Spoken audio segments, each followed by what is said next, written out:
not snowing. Favorite Christmas decorations. Let me get the picture. There we go. Down at the bottom, the scene moves around and you can see the entire Christmas story being told as the nativity spins around in the top. And I don't put this out just at Christmas time. It sits in the middle of my dining room table so that I can see it all the time. Because it's too pretty to just tuck away and only pull out once a year.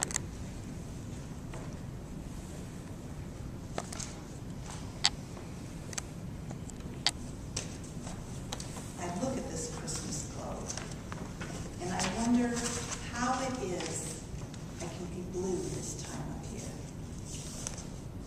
Why is it this time of year in particular brings out blue feelings in us? We look for joy and comfort in the Christmas scene, but we don't find it, not even a little. It may lead us to wonder, what's wrong with me?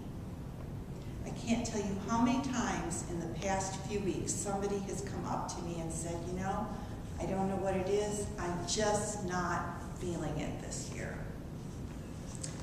For the past week, I've been struggling with what kind of a sermon or homily or reflection I might be able to offer tonight that would comfort anyone. What can one blue person say to another blue person that might be of comfort?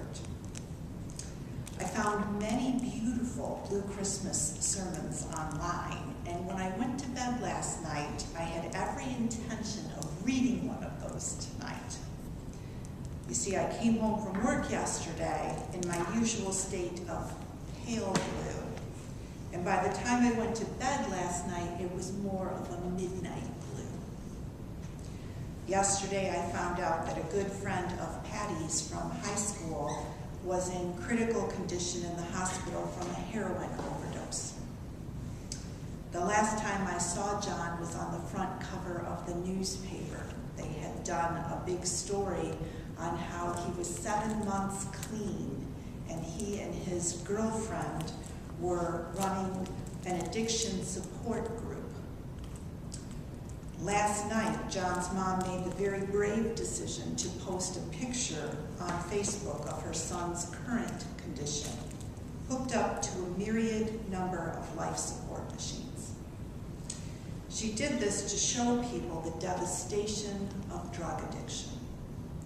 She reminded everyone that although it was her son lying in the bed in the photo, the reality is it could be any one of our sons or daughters or neighbors or friends. No one begins taking a drug with the intention of becoming an addict. No one drinks a beer with the intention of becoming an alcoholic. The agony she was feeling and her emotional plea for help in the fight against heroin addiction was gut-wrenching. So my heart was heavy when I finally drifted off to sleep last night. Now, it's not unusual for me to have vivid dreams. I frequently get up in the morning and share with Katie something that I've dreamt during the night. And last night's was a doozy. I dreamt that someone had given me a newborn baby. I'm not sure if it was a girl or if it was a boy, but it was beautiful and I loved it.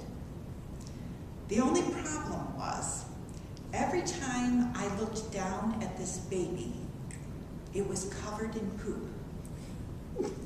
I would clean the baby up so that someone else could hold it, and before I could hand it off, it was covered in poop again. This happened over and over again throughout my dream. The beautiful baby beaming up at me with poop everywhere. Pretty soon, every outfit I went to put on this poor baby was soiled, and I was completely out of clean diapers. Fortunately, I woke up, and the baby was gone, and I gave thanks to God for inspiration for tonight. A few weeks ago, I talked about the societal stigma of mental illness and how badly we need a place that is safe for us to be open and honest about the burdens we carry. How we need to be able to share our burdens with each other so we can help each other carry the load. We need a safe place to be able to be real with each other. People who are blue this time of year, those who are grieving, or who suffer from addiction, or who are depressed or unemployed, or those who love those people, will not find comfort in what has become the traditional Christmas scene. This is not real. That's not reality. The reality is Mary was incredibly young, barely a child herself. She was unmarried, in the pangs of labor, in a town far from home where no one would even give her a room in which to give birth. She ended up in a stable not scented with myrrh or pine or cinnamon, but with animal manure.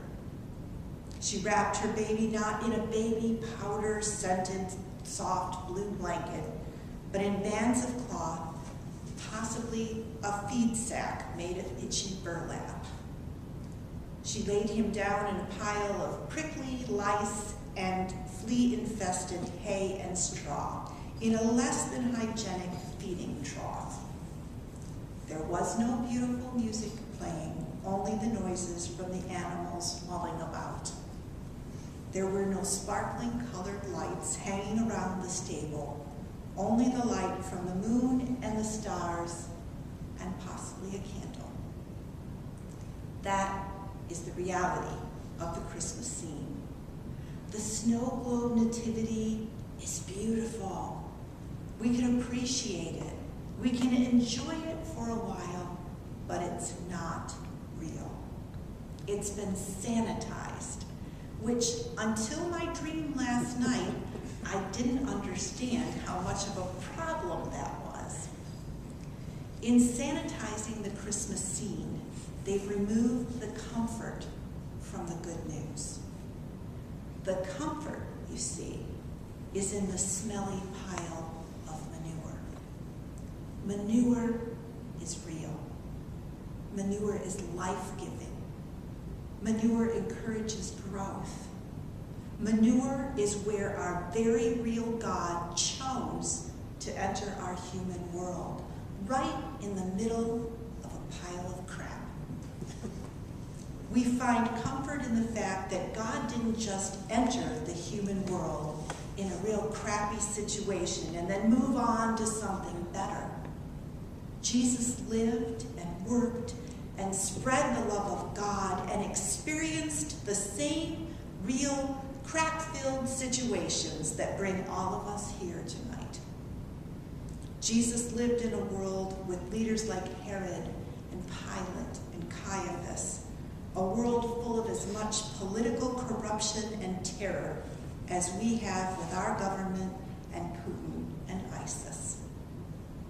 The Holy Family fled their own country and became refugees, not unlike the families from the Middle East or the Mexican immigrants Judith passionately writes about in her blog.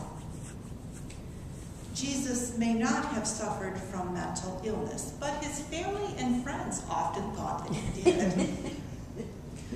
Jesus suffered the wrongful imprisonment and murder of his cousin John, the death of his friend Lazarus, and the betrayal and suicide of his friend Judas. Society ridiculed and belittled him for choosing friends who were looked down upon: children, women, the sick, the poor, much in the same way people are bullied for being black or gay or Muslim or whatever way in which they are different. When things got tough for Jesus, his own close-knit band of brothers deserted him. Some even denied they ever knew him. Jesus was tortured, convicted unjustly, and killed in front of his mother and friends. very much like some of the people we hear about on the news each night. God, in and through Jesus, has truly experienced humanity in all its joy and sadness and beauty and darkness and, well, crap. God knows exactly what we are going through and is ready and willing to share our burden and offer us the comfort we so desperately need. I once told a friend of mine about our Blue Christmas service, and her response to me was, "Oh, I would never want to do that. That sounds utterly depressing."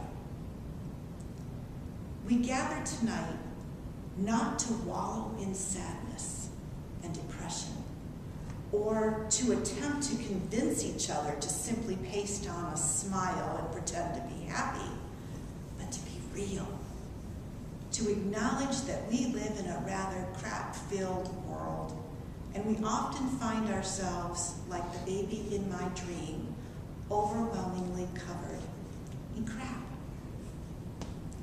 Tonight we take comfort in the fact that this is a safe place for us to be real with each other and with God.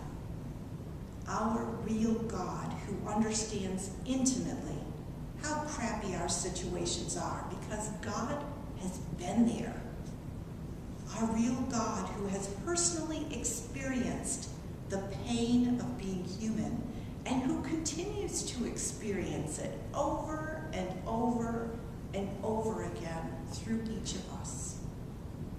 Our very real God who loves us unconditionally, even and maybe particularly when we're completely covered in crap. Tonight we lay down whatever pile of manure we find ourselves standing in. We lay it right here in front of the altar, right alongside the pile of manure God was born in. Take comfort